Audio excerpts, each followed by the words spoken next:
Smart Mouth Beauty. I'm Heather and this is my sister Holly.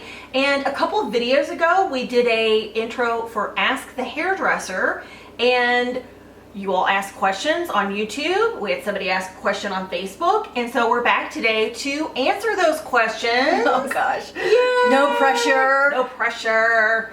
No, we really appreciate your question. Yeah. So let's just jump right in and get started. Abby on Facebook asked, she has multiple questions. Okay, I'm ready. I'm ready. Have you ever had a client hate their hair? Sort of in a way, not really. I did have two instances that I had a crier. One was pregnant, so that doesn't count. It doesn't count. I layered her hair and she cried, whatever. But she was pregnant, like seriously pregnant. One particular client, we had discussed for a long time cutting her hair off. She went from a bob to a shorter pixie, and she did cry at the end. And I was like, what is that? And she said, I don't hate it. It's a lovely haircut, but I look like my mom. So it's like, I think she liked the haircut and the haircut was good, but when she was looking in the mirror and she was like, I look like my mom, I think that just bothered her. We just had a set malfunction. It's all good. Okay, we're just like, walk it off. Oh, I think we failed to preface, how long have you been a hairdresser? Oh, like 16 years. I went to hair school in 2000, so it's 2016. Okay, so, 16 years. Okay. What is, Why this was is that also, relevant? I don't know, I just wonder. I think people like want to know, like you didn't just graduate from beauty school like 6 months ago. Okay. So this is also from Abby on Facebook. What is the funniest story about hairdressing that you have? Anything funny ever happen? Like every day. Like, did you accidentally like spray somebody like with the water nozzle or something at the poo bowl? Yes, I would definitely say, like, if my hands are slippery either with water or some sort of like smoothing product, when I go to like put a clip in, like if I'm sectioning the hair off to cut it or to curl it or whatever, and my hand has some slip on it, and I go to open the alligator clip and it goes shooting off and like hits them in the head. And then I just have to get another one. I have to leave it on the floor. But funny things happen every day, and it's just stupid stuff. Not anything that I could be like doubled over. I'm always doubled over laughing. I don't know. I mean, things are funny every day, but I don't have one particular. Wait, no, I did. Somebody thought it was a good idea to put baby oil in her hair. And this was way long ago. Yes, way long ago. Did she have like gum stuck in her hair? No, she just thought it was going to be a deep conditioning treatment. You know how you like put something in your hair and you put a little towel over it and like you go to sleep so it like cooks and soaks into the hair? Yes, it was baby oil. Oh, she calls the salon. She comes up. This was when I was working in a really big salon. We had a lot of stylists, and we each just took turns just trying rubbing alcohol, vinegar. We had a little bottle of a wax removal oil at the waxing station. I mean, it was miserable. She thought it was funny about that. No, but it was crazy. Okay. And then the final question from Abby on Facebook: what is your best advice for someone who wants to be a hairdresser? That's a really good question. I've had a couple of clients actually go to hair school. You have to have two things. You have to have a natural artistic ability. I'll buy that. Anybody can teach anybody how to cut hair. There's definitely pattern that you learn how to execute a haircut. Right.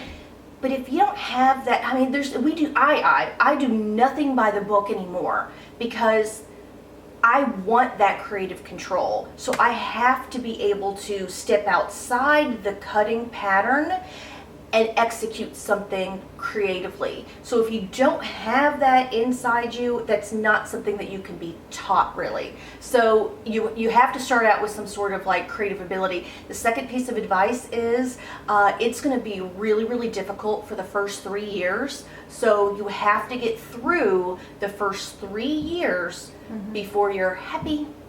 People will go in, graduate, work for 6 months to get their apprenticeship over with, and then they never go back because it's hard.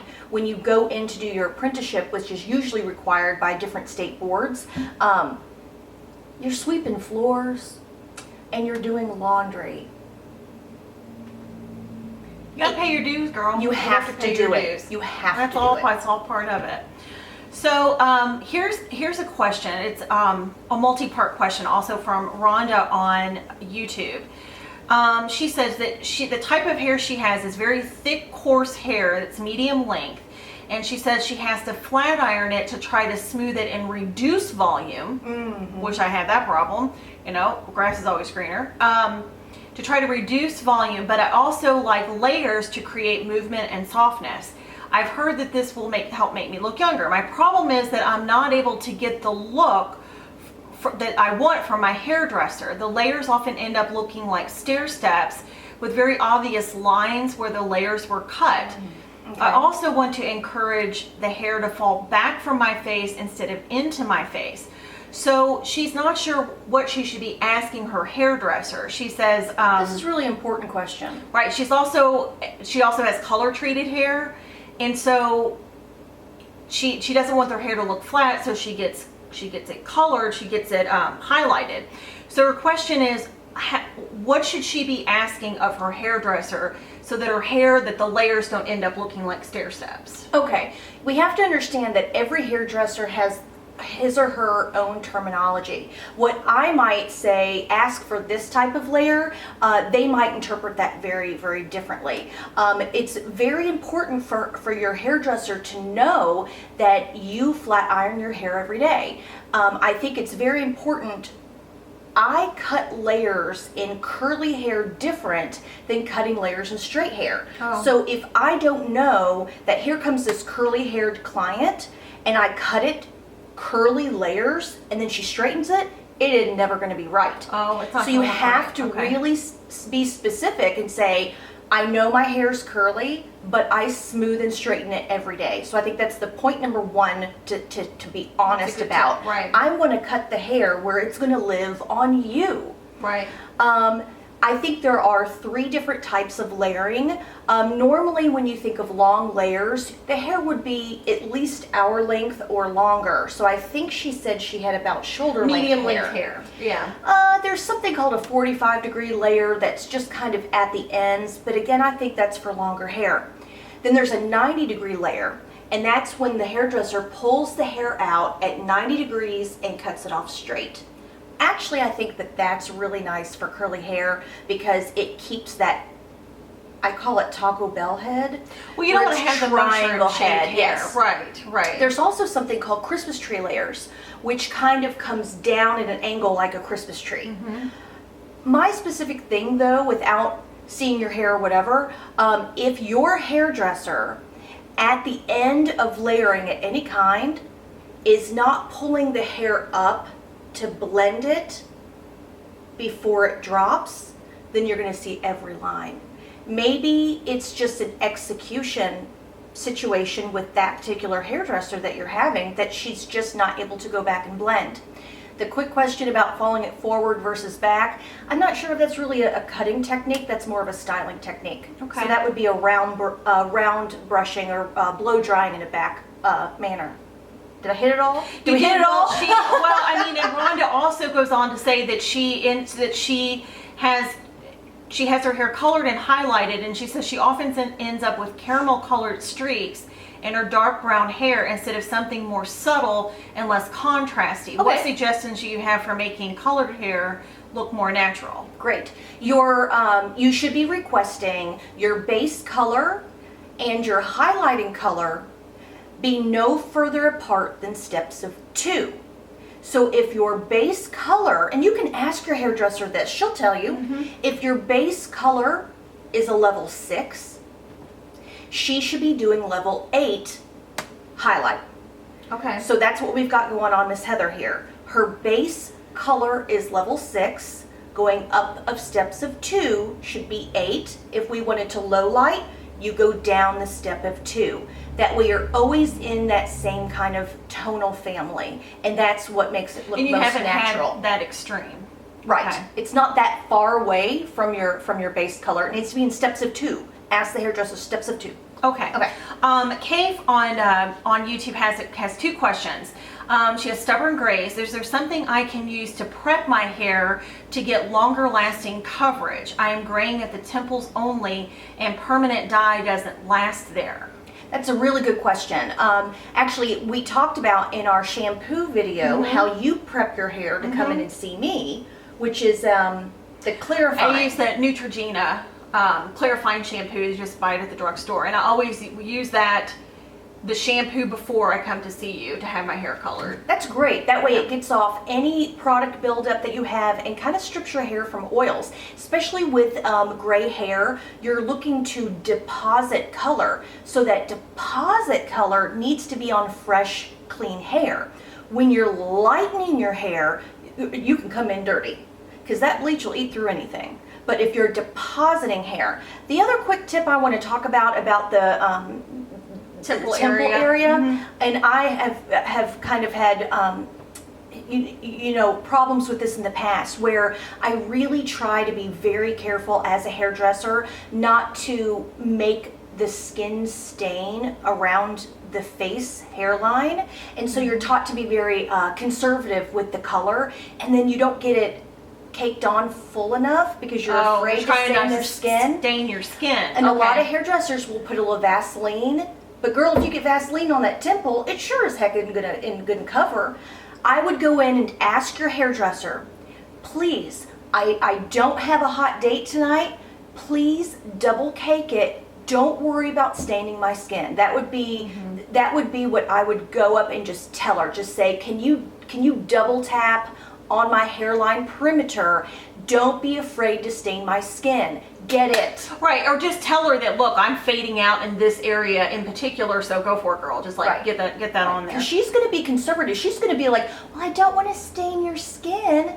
Right, but if you're just going home, I mean, it doesn't go matter. home. Don't plan Who anything cares? after the, okay. So Kay also asked, drying your hair in the summer, how the heck do you speed up the process when you're fighting against the humidity? I've got a lot of tips for this. Get the heck out of the bathroom. A lot of people definitely get out of the bathroom. Get out of the bathroom. That is so. Even 30 minutes after you shower, it's still moist in there. Moist. It is still wet in there. Do not blow dry your hair in the bathroom. Don't blow your hair. There is a product from Kenra that it will help speed up. It's called Kenra Blow Dry Spray. L'Oreal has one too. Does it? Yeah. There are products out there. You can look at Amazon for that Kenra Blow Dry Spray, or you said L'Oreal. Did you find that at the drugstore? Yeah, Walgreens. There are a couple of sprays that will help reduce the humidity in your hair while you blow dry. So get out of the bathroom and blow dry. Oh, one last tip. Make sure that if you haven't purchased a blow dryer in the last 10 years, it's time. Blow dryers have come a long way. The technology is much more advanced. They have a lot stronger motors and wonderful. Buy yourself a new hairdryer. Okay, that's it. Okay, so Marissa on YouTube asks, really and truly, how much hair is normal to be losing in a day? Sometimes it seems like I lose a ton of hair and other times hardly any. She says she's asked this question quite a bit and she gets conflicting answers, but there's like, how much is normal to lose in a day? That's hard to say because everybody's body type and hormone and chemistry is all very, very different. But on average, it's 80 to 100.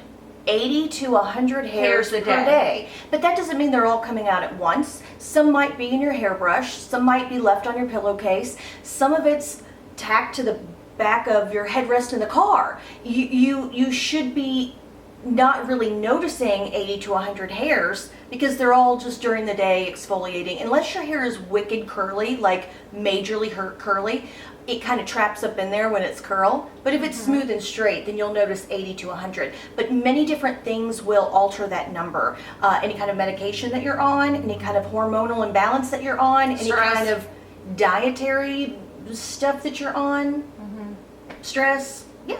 Marissa also asks that she can't seem to get it right, but how does she round brush her hair while blow drying? She likes the look when she leaves the salon, and girl, that's $1 million question. I know, right? I think actually I should do a video on that because it actually involves your thighs. I think I'm going to do a video on that. Okay, we get back with you, girl. All right, Alexandra Lee asks, I've been seeing a technique called Balayage. Balayage, shown more and more recently. And I love the look that it gives the hair. What questions should I ask to find out if a stylist is able to do it well, and what is the average cost? That's a really good question. Balayage is the application technique. Balayage is not the result. I think there's some confusion with that. There is. We've talked about this before. Balayage is simply the technique. Ombre would be what it's called as a result. So you would say, you would ask the hairdresser, how do you achieve an ombre look? Do you use balayage technique or an in-foil highlight technique? So that's what I would ask. Okay, so what is it though? It is the technique used. Is it like painting? Yes, balayage is a free painting of hair. You'll pick up a streak and you'll actually just paint it on. It used to be that we would use foil, and so you would weave out some hair and apply it and then foil it, like you see with the foils. You do it to my hair. Yes, yes. Yeah.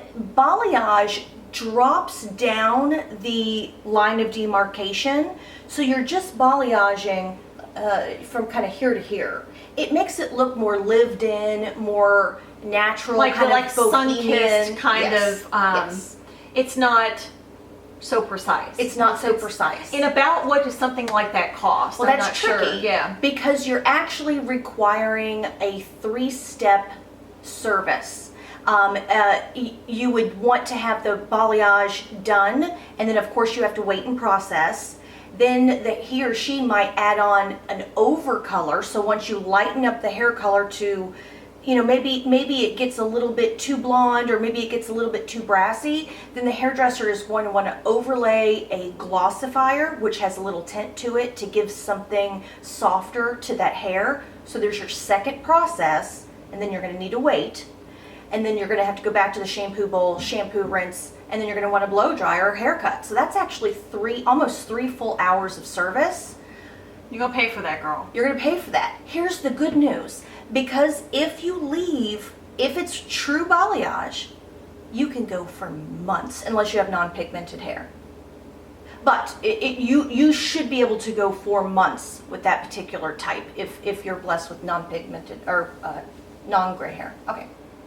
Our friend Maria, she knows who she is. She says, I have very fine, quote unquote, slick as snot hair that is thinning at the crown. What type of product should I be using? Shampoo, conditioner, wet hair gels, foams, whatever. I want it all. I also take, she takes the Nature's Bounty hair, skin, and nails 3 times a day. She's trying to get her hair to be thicker. Yes. I don't think that, I definitely love that you take that. I'm not familiar with that brand, but I do understand that there are products out there called biotin, or there's a B, is it a B2 or B? Yeah. B2. I think so. Riboflavin? Am I saying that right? Okay. Yeah. There are products that you can take internally, even fish oil or any kind of like natural oil that you take. Some people even take like coconut oil internally. Mm-hmm. There's really nothing you can do to increase the diameter of your hair follicle. You can only deal with what's on the outside. A really good idea to make your hair more textured feeling is a volumizing shampoo. Volumizing shampoos will kind of open up your hair cuticle and kind of leave it a little bit open and a little bit rough so that it will expand your hair cuticle slightly.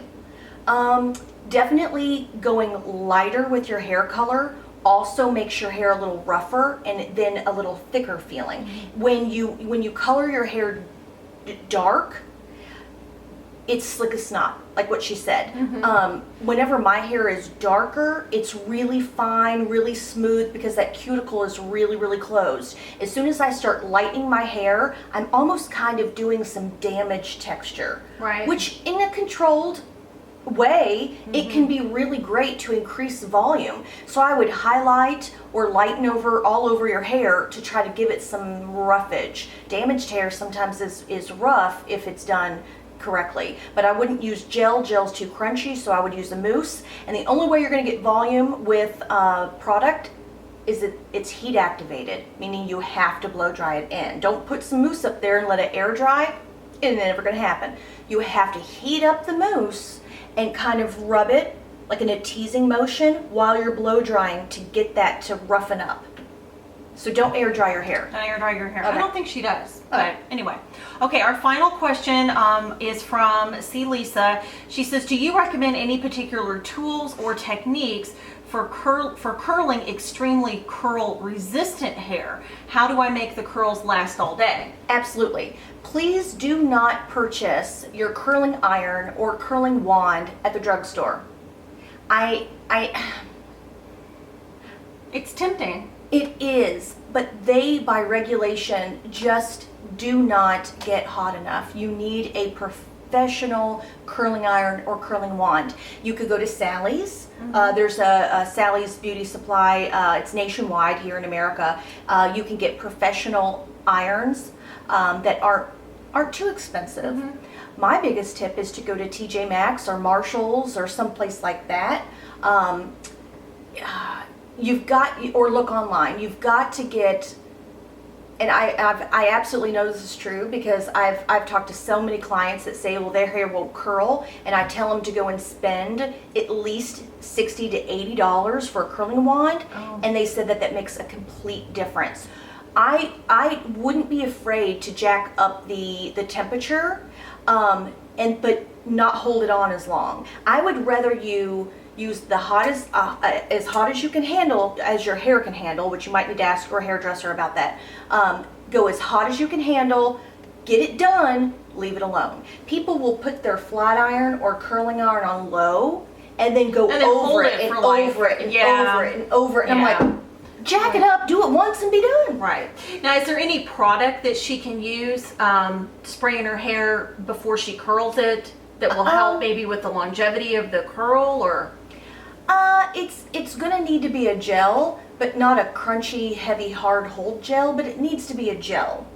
And after you curl, don't touch it. Yes. Let it cool. I think is something I've recently learned, is that you really got to let that curl cool down in its curled state before you go manipulating it. Curl your hair, put the iron down, go get dressed, go get your shoes on, go pack your lunch, whatever you need to do in the morning, then go back and zhuzh. Fluff and puff. And then hairspray. Well, this was really fun. I think we had a lot of really good questions, unique questions. We didn't really have any repeats. I know, right? So that's good. Thank you so much for submitting your questions to us. I think we had a lot of fun reading and answering those for you. And let us know if you have more. Leave them down below. And if you haven't already, please subscribe to our channel. Give us a thumbs up if you like this kind of video. And we will see you next time. Thanks for watching. Bye-bye. Bye. I'm so hot. Okay. That was a lot of questions. That was a lot of questions. That was good. You put the air on. Doing it. Phone, doing it. Click the air conditioning. Click it. Click it. Press the button.